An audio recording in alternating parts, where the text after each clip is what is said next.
சந்திரனை பார்க்கக்கூடாது. அடுத்து ஏன்னா 5 கூடையும் நாங்கள் நீச்சம் ஆயிட்டாரு. சந்திரனுக்கும் புதனுக்கும் ஒரு விதமான பகை உண்டு. சந்திரனும் புதன் வீட்டில் இருக்காரு.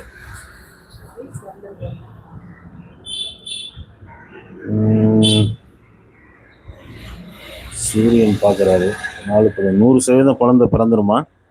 இந்த வருஷம் கிடைச்சிரும். இந்த 2027 ஜூனுக்குள்ள உங்களுக்கு அருமையான பெண் குழந்தை பிறக்கணும். ஆண் வாரிசு பிறக்கணும் விதி இருக்கு. ஆனால் பெண் குழந்தை பிறந்தா யோகம்.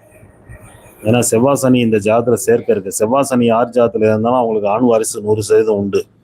அதனால ஒரு பெண்ணுக்கும் ஒரு ஆணுக்கும் அதிகாரம் உண்டுமா, நல்லா இருப்பீங்க. முதல் குழந்தை மருத்துவ ரீதியாக தான் கிடைக்கும். அதனால 100% மருத்துவம் பாருங்க. கண்டிப்பா 10 லட்ச ரூபா கையில வச்சுக்கணும். நன்றிம்மா. அதெல்லாம் 100% குழந்தை கிடைச்சிருமா?